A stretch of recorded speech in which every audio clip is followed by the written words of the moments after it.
na-open mo kanina yung hindi ka lumaki sa komportableng buhay. Masasabi mo ba na ang pagiging sosyal para sa mga mayayaman lang? Hindi. So, paano maging sosyal kung hindi ka Oo gano'ng nga, yan. kayaman? Una sa lahat, ang pagiging, for me hindi mo kailangang magkaroon ng napakadaming pera para maging sosyal. And how do I define sosyal? Someone who knows how to adapt to everyone. Parang for me. Kasi social eh. Di- Social. For you tama. to be able to know how to adapt to everyone, to adapt to what's needed in your environment. And ang dami ko rin namang kilala na parang ang dami-daming pera, pero pag kinausap mo True. parang tanga. Parang tanga, di ba? Lutang. Hindi pera ang makakapagpa-define sa'yo kung social ka o hindi. It's how you present yourself. Do you support your parents? Like, Of course. are you the breadwinner? Hindi naman ako breadwinner now. Kasi parang isa sa mga pinaintindi ko rin sa pamilya ko na just because I earned more compared to what I did before, it doesn't mean na aakuin ko na lahat. Kasi lahat naman tayo capable of working eh. Tama. First of all, it's not my responsibility Mm-mm. na akuin ko lahat ng gastos ng pamilya natin dahil hindi naman ako ang padre di pamilya. Pero nandito ako para tumulong. Mm-mm. So, yung tatay ko nagwo-work ngayon. My mom is a full-time pastor. Your dad is? A human being. sorry. Hindi, nagda-drive siya na parang Grab ganun. So yung mama mo ang pastor. Actually, both sila. Pero, talaga? nagwo-work pa din ang tatay ko sa Side hustle niya side yung hustle. pagdadrive. Ang galing naman. So Totoo. full-time ang mama mo.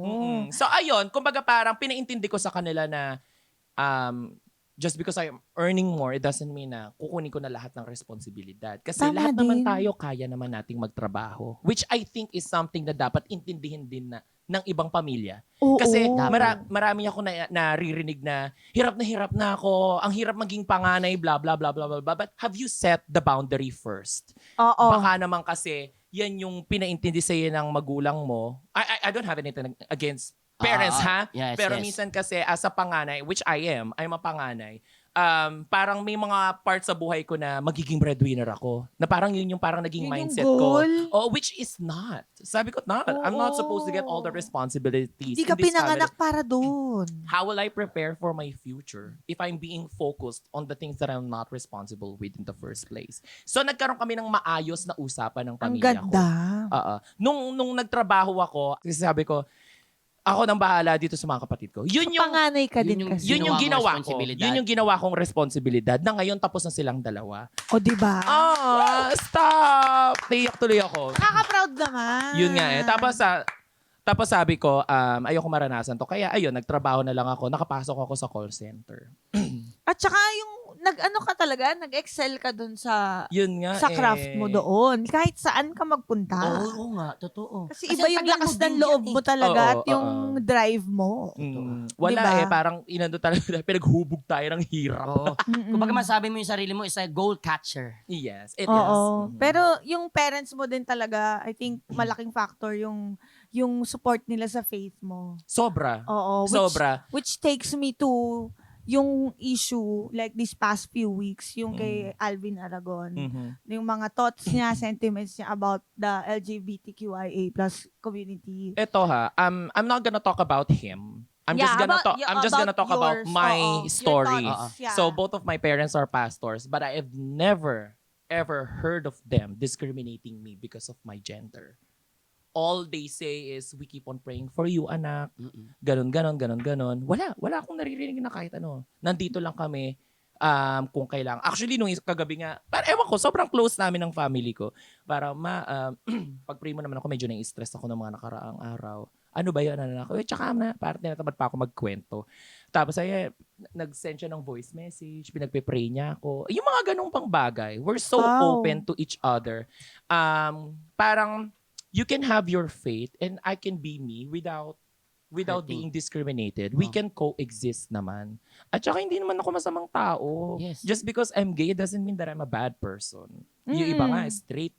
Sama-sama naman, di ba? Just because you're doing a different scene, it doesn't mean that I'm lesser than you. Just Oo. because we're doing different scene. Oo. Palakpakan natin si Mama. Mama Poca.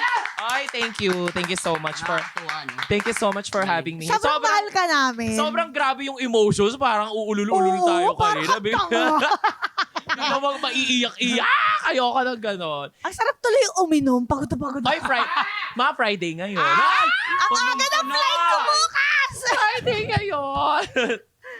Oh my Alam God. ko, pero bago tayo uminom, Oh, gago. hindi natin pwede palagpasin to. Oo. Ito na po ang tinatawag naming Executive Whisper. in the morning. Ang taas.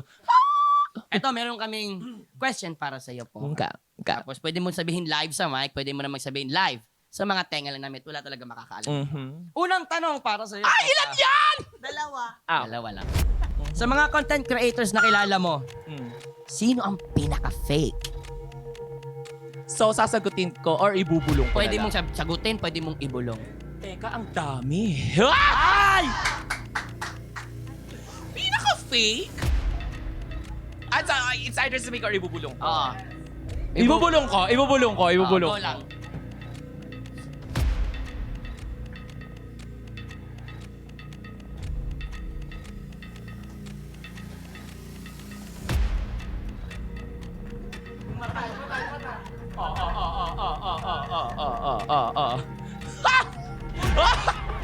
Ba't parang nawala ng malay? Hindi ako pinapatingin eh.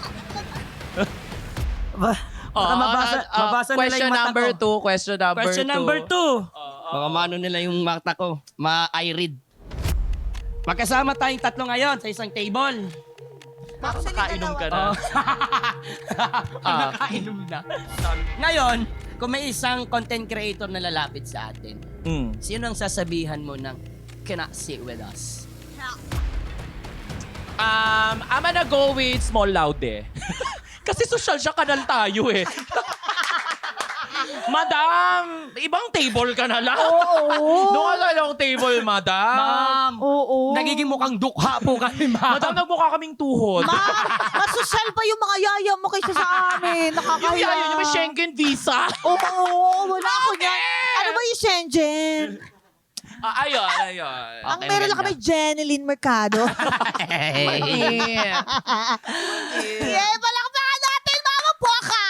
Ay, thank you so much. Nag-enjoy ako. Thank you, sobrang nag-enjoy din Grabe kami. yung tawa. Parang feeling ko mamalatin ako mamaya.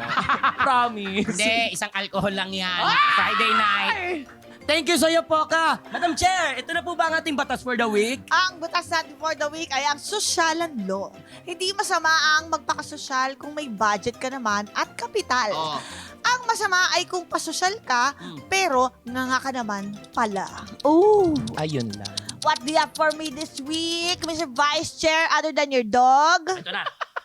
Ito na po. Mula kay Ah, si Maglima 4654. For me, this is the best show. Wow! Charot-charot. Pinalo yung bubble gang sa Pepito.